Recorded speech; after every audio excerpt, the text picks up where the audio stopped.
Que bom. Para quem não fez, comece a leitura, porque, como eu disse ontem no atendimento, né, para quem participou do atendimento, vale muito a pena a leitura, tá, gente? Bom dia, Gustavo, seja bem-vindo. Bom dia, bom dia. Certo, gente? Então, essa é a próxima obra, que se der tempo, a professora já inicia com vocês hoje, tá? Senão, nós vamos para a próxima semana, na próxima terça-feira, tudo bem, gente? Beleza? Certo? Para que vocês possam mais ou menos se situar, tá? Nas minhas aulas, está faltando eu falar sobre 4 obras, tá, gente? Eu vou começar o quarto de despejo, tá? Provavelmente um pouquinho hoje e na semana que vem. Para quem leu, beleza? Para quem não leu, faça a leitura dessa obra da Carolina Maria de Jesus, porque vale muito a pena, tá? É uma obra que realmente traz uma noção de realidade, né? Uma obra com caráter atemporal. Então, eu acho que vale muito a pena vocês fazerem também a leitura, além de acompanhar as minhas aulas, certo? Então, eu começo essa obra com vocês, e depois vai ficar faltando, né, além ali da Carolina de Jesus, vai ficar faltando 3 obras, tá, gente? Se eu não me engano, 2 para a prova do PAS e 1 para a prova do vestibular, tá? Certo? Que serão o Paulo Leminski, Toda a Poesia, tá? Depois, 2 Irmãos, do Milton Ratum, e por fim, uma obra de poemas, né, uma coletânea de poemas, que é a da Lúcia Colim, tá? Lucy Colim, na verdade, tá? Certo, gente? Também uma autora paranaense, ok? Eu não sei se eu vou conseguir falar sobre todas elas nas aulas da manhã, tá? Mas fiquem despreocupados, porque eu vou gravar as aulas, tá? Eu vou gravar a aula, e mesmo se a professora não conseguir dar as aulas de manhã, eu vou disponibilizar para vocês o link do YouTube para que vocês possam assistir essas aulas que eu não consegui dar de manhã. Provavelmente será a do Paulo Leminski e também a da Lucy Colim, tá? Eu vou gravar uma aula mais ou menos de 1 hora, certo, gente? Falando um pouquinho sobre essas obras, e depois eu disponibilizo no grupo de vocês o link para quem quiser assistir. Tá, belezinha? Mas o quarto de despejo e 2 Irmãos são obras que eu vou falar durante as minhas aulas da manhã, tá? Porque, ao meu ver, são obras mais complexas ali para serem analisadas, ok? Mas e fiquem tranquilos que todas as obras a professora vai disponibilizar as aulas para vocês de alguma forma. Vocês vão ter acesso à explicação, à análise, à leitura de partes ali da obra, tudo bem? Então fiquem tranquilos que até o finalzinho ali de dezembro, né, se eu não me engano, até o dia 18 de dezembro, tudo será muito bem feito para que vocês possam, depois, o ano que vem, fazer também as provas, né, do PAS e também do vestibular. Vou fazer a chamada, quem entrou, entrou, tá, porque vocês recebem também nota de participação, tá, então já vou fazer a chamada aqui, ok? Beleza, gente, fazer o download aqui da chamada, quem entrou, entrou, para eu já começar. Bom dia para quem entrou por último aí. Então vamos lá, finalzinho, eu vou colocar os slides, tá, gente? Quem tiver alguma pergunta, fique à vontade, pode me parar, mas converse comigo pelo microfone, tá? Porque daí fica mais fácil da professora também responder rapidamente as perguntas de vocês, ok? Então eu vou compartilhar aqui o slide, é a parte final, só ficou faltando, na verdade, uma partezinha final sobre a peça Eles Não Usam Black Tie, tudo bem? E depois a gente vai fazer a questão que caiu o ano passado na prova do vestibular de inverno, tá, gente? Beleza? Deixa eu aumentar aqui a apresentação, tá? Para vocês, ok? Contabilizar o meu horário aqui, tá? Só um minutinho. Vai aparecer aí já para vocês uma tela maior. Então vamos finalizar. Na última aula, na aula de ontem, para quem assistiu a aula gravada, né, de terça-feira, viu que a professora também falou um pouquinho sobre a parte final o último ato ali, que é um desfecho da narrativa da história em si, certo? Lembrando, gente, para quem fez a leitura da obra, é uma obra dividida em 3 atos, que tem 6 quadros, tá? Às vezes você vai pegar a obra ali para fazer a leitura e você vai perceber que ele não faz a divisão em cenas, tá, gente? Na verdade, ele utiliza a divisão em 6 quadros, tá? Esses 6 quadros representam, na linha da dramaturgia, as cenas, tá? Então, seria a mesma coisa, quadro ou cena que ele vai fazendo ali a divisão conforme o desenvolvimento desses 3 atos que foram construídos ali pelo Gianfrancesco Guarnieri, tá? Ok? Então eu mostrei para vocês alguns diálogos, né, que apareceram mais ao terceiro ato, que é o ato final, quando o Tião volta para casa, né, e fala para Romana, a mãe tá esperando ali, mas ele fala para Romana que ele participou da greve, mas na verdade ele vai ser desmascarado pelo Braulio, né, que é um amigo do Otávio, que também estava ali participando ativamente da greve, e daí o Tião tá lá junto com a mãe, o Braulio chega e fala, né, e desmascara o Tião dizendo que ele não participou, que na verdade ele furou a greve e foi trabalhar, né, junto com mais de outros funcionários, se eu não me engano, 18 funcionários que não participaram,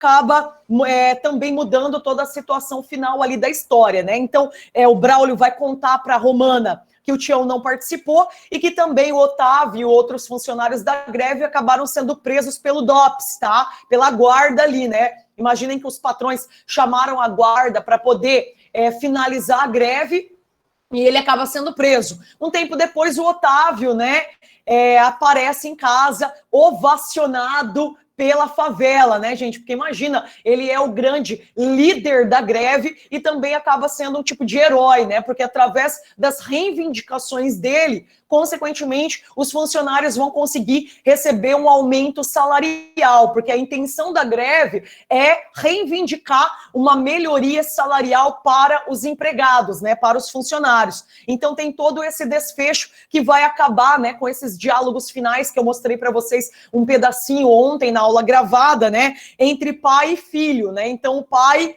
simplesmente renega o filho, certo? E pede para que o filho pegue as suas coisas e vá embora da casa, né? E o Tião não tem o que fazer, né, gente?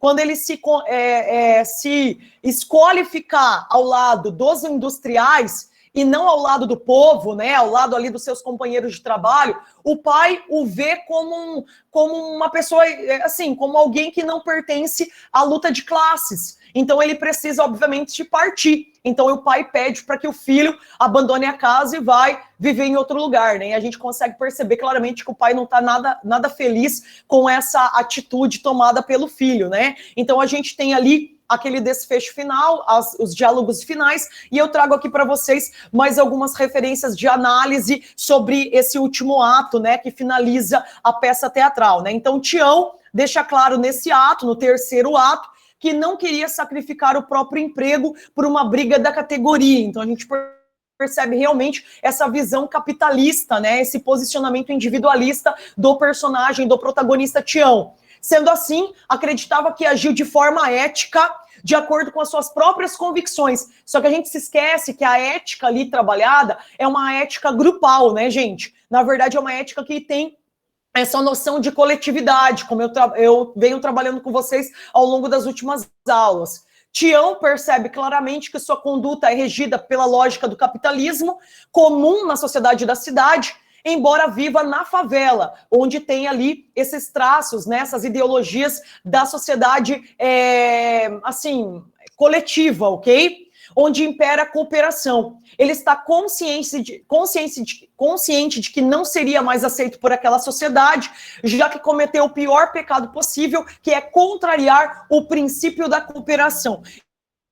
Isso não é aceito, tá, gente? Não é aceito não só pelo pai, mas também pela sua noiva Maria, tá? Logo depois que o pai pede para que ele saia da casa, né, para que ele vá embora ali da casa, ele vai conversar com a Maria, né, que é a sua namorada, a sua noiva, que tá carregando ali um filho dele. E ele diz, ó, pega suas coisas, Maria, porque a gente vai embora. Né, a gente vai passar um tempo na casa de um amigo, né, um amigo que trabalha com ele ali na indústria também, dos poucos amigos que restam, né, ele vai ficar uma temporada na casa desse amigo. O amigo recebe ele para que ele possa se organizar e depois alugar uma casa para ele e para Maria. Mas é claro que a Maria vai ficar do lado do povo, né, gente? A gente consegue perceber que essa visão de coletividade é uma visão meio que geral, não só dos funcionários da metalúrgica, mas também dos favelados, né? Então ela não aceita ir embora com ele, tá? Ela diz, não, Eu só vou embora se todo mundo puder ir embora comigo. Eu só saio da favela para ir morar na cidade, no centro da cidade, se a Romana for comigo, se o Chiquinho for comigo, se o meu irmão for comigo, se todo mundo da favela que tem ali uma certa afetividade também poderá ir. Tudo bem? Então ela tem novamente essa questão, né, do coletivo que impera ali nas suas relações também de escolhas e nas suas relações afetivas. E o Tião, claro, né, tenta de que ela precisa ir embora com ele, já que ela vai ter um filho dele, né, gente? Mas ela se nega. Ela diz assim: a partir do momento que você mudar a sua opinião, tá? Mudar as suas convicções, você volta para cá e você vai poder viver comigo e com seu filho. Do contrário, eu não vou sair da favela. Eu vou ficar junto com a minha família, junto com os moradores, com os trabalhadores, porque eles são os nossos verdadeiros amigos, né? E com certeza o Tião não tá tendo essa mesma visão, ok? Dessa forma, né, a conversa entre Otávio e Tião traz a discussão ética para dentro do seio familiar. A atitude ética de Otávio, né, que sempre está do lado do povo, remete necessariamente a um procedimento que privilegia a questão política acima do interesse pessoal. Então a gente tem, assim, na verdade, uma quebra, né, dos ideais entre os dois personagens. Enquanto privilegia suas questões pessoais, né, o seu interesse pessoal, capital, a gente percebe que o Otávio e os outros personagens que estão ali na favela representam essa questão da política coletiva, né? Então isso faz com que haja também esse choque de interesses, né? E, por fim, o endurecimento ético, né, dos personagens ali do Eles Não Usam Black Tie aponta para uma leitura única que considera o posicionamento do pai como o mais correto, tá, gente? Então, na verdade, existe essa oposição entre os dois personagens, entre essas duas ideologias, mas é claro que a posição do pai, né, essa posição social e coletiva é a mais importante de toda a estrutura narrativa dessa peça teatral. Embora Tião não seja um traidor de suas convicções, né? Ele trai a coletividade, mas ele não trai as suas convicções particulares. Ele acaba traindo, obviamente, a classe por pensar diferente dos outros personagens que ali estão na cena, nesse terceiro ato, tudo bem? Beleza, certo? Aqui eu trago para vocês mais algumas imagens do filme produzido, né, em 1981. Você tem ali, né, o Gianfrancesco vivendo o Otávio, a Fernanda Montenegro vivendo a Romana. Tem uma cena ali da luta, né, da greve, que é uma parte muito importante da narrativa, e a parte final que você tem ali o diálogo entre o Tião e a Maria, né, esses dois personagens, quando o Tião tenta convencer uma vida diferente, né? Até ainda mais porque ele conseguiu manter o emprego, né, gente? Essa é a ideia principal dele. Eu consegui manter meu emprego e com certeza a greve vai dar certo. Então eles vão conseguir ter um aumento salarial. Tá? Então, a partir disso, ele também vai conseguir juntar um dinheiro para conseguir comprar uma casa ou alugar uma casa no centro da cidade, ok? Então, a gente tem essas cenas ali que envolvem também um filme que é uma bela adaptação da peça teatral, certo? Isso, eu gostaria de mostrar para vocês, tá, gente? Um pedacinho desse diálogo, né? Vai aparecer ali uma outra imagem para vocês, um pedacinho do diálogo entre o Tião e a Maria, onde o Tião revela, obviamente, esse medo, que é um medo que faz parte de todos nós, gente, né? Na verdade, é um medo que ele sentiu, né? E que faz com que ele tome essa atitude, mas que é um medo muito típico, né, dos indivíduos que pertencem a uma sociedade, ok? Então aqui vocês têm ali mais no final da peça, nas páginas 44, 45, 46, esse diálogo muito intenso entre a Maria e o Tião, né? Então ele diz assim, ó, vocês devem estar acompanhando aí. Deixa eu só aumentar um pouquinho mais a letra, né? Esse é o PDF do livro que eu mandei também para vocês no começo da análise. Ela diz assim, ó, bem no meio ali, né? Maria, daí ela diz, né? Não, tá tudo errado, né? E chora, porque ela quer que o Tião aceite esse posicionamento de classe, né? Daí o Tião, Maria, pelo menos tu sabe que eu arranjei saída, quase com raiva, agora tá feito, não adianta chorar. Daí a Maria, eu acreditei que tu ia agir direito, que ia participar da greve. Não tinha razão para brigar com todo mundo. Tu tinha emprego.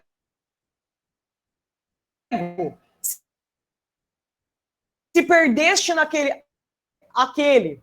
Tu é moço, tinha o cara do cinema. O cara do cinema é uma situação que acontece no segundo ato, que na verdade é uma mentira, tá? Estão gravando ali algumas cenas, o cinema novo está crescendo no Brasil na década de 50, tá?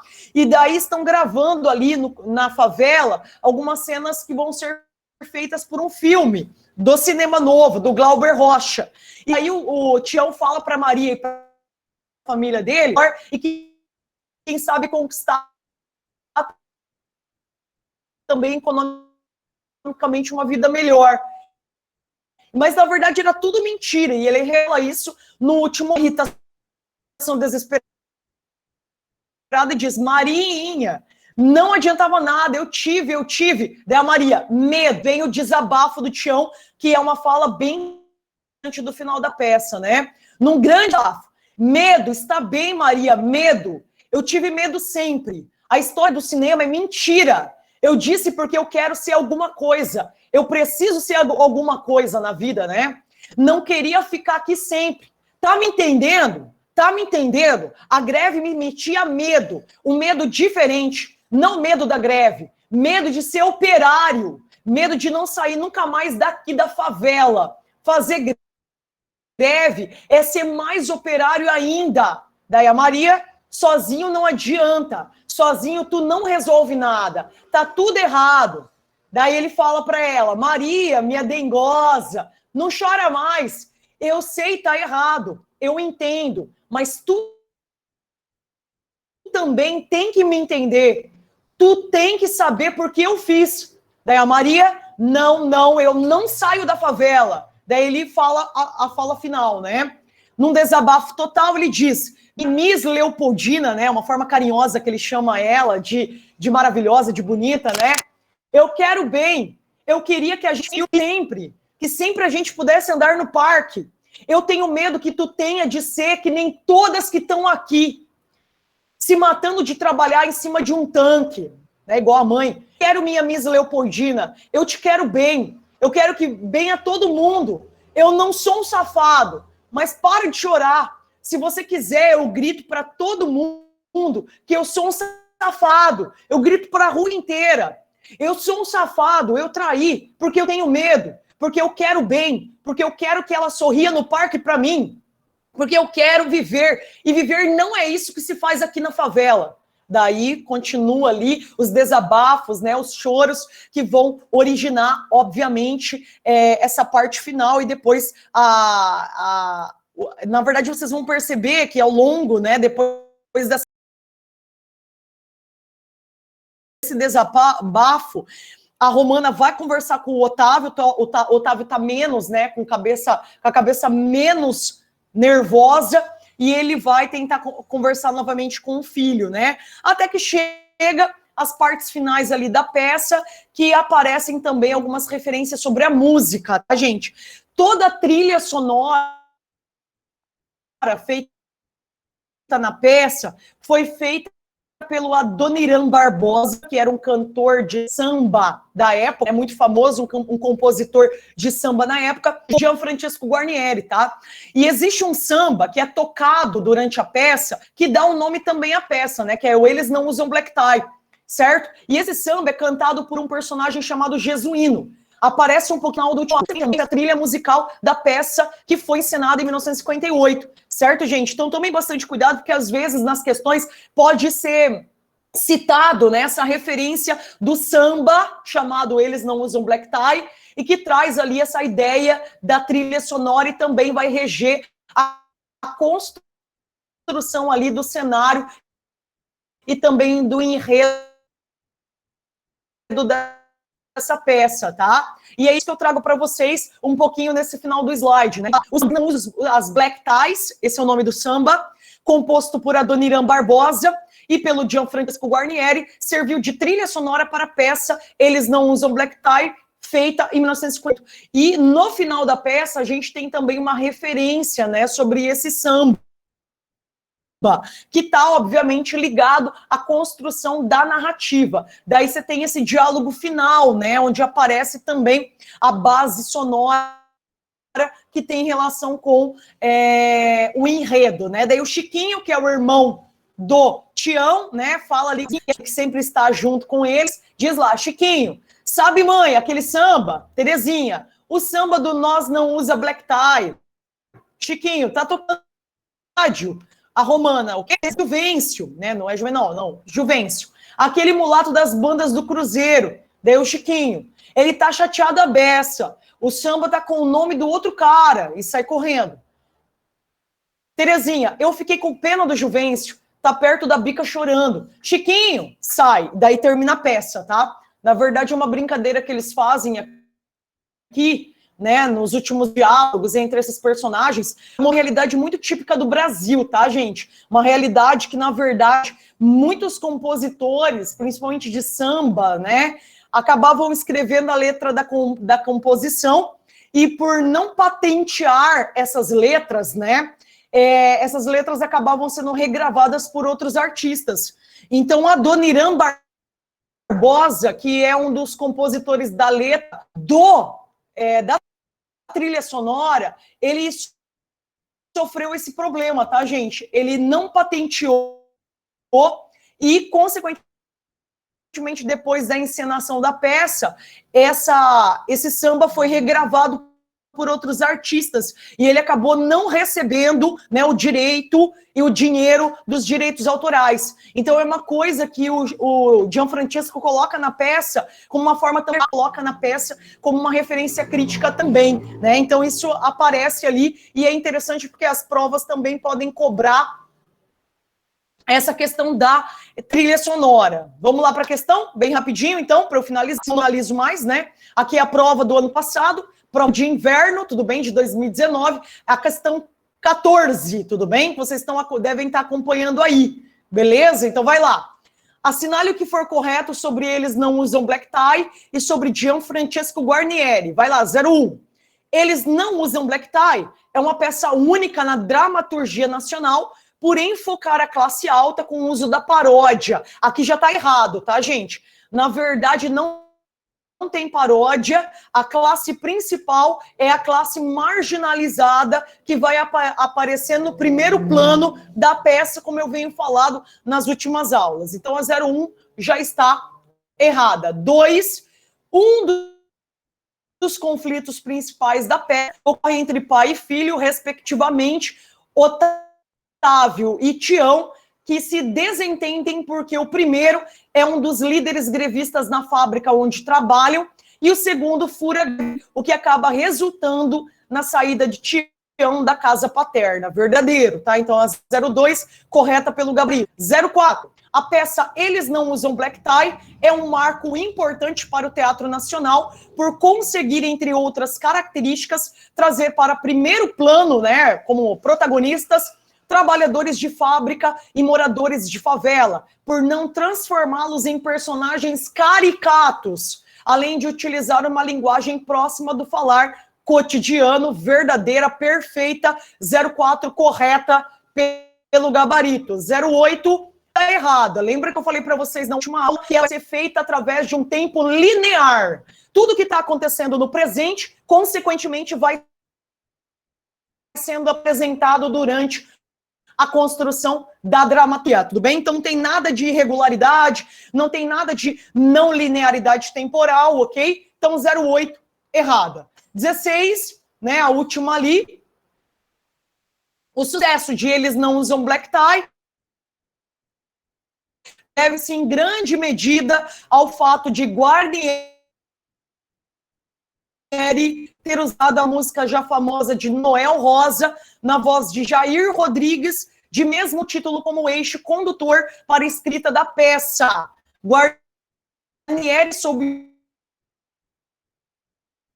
utilizar com maestria os festivais de música popular, faziam sucesso na televisão naquele momento, um mercado que surgia. A peça inaugura uma fase de musicais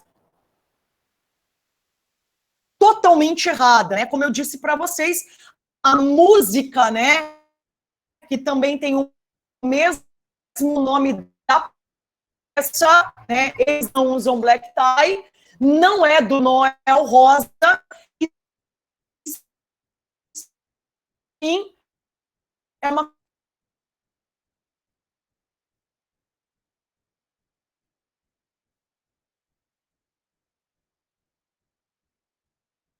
composição escrita em duas mãos, Francesco Guarnieri, que compõe ali a trilha sonora da... Então, essa questão apareceu no vestibular de inverno.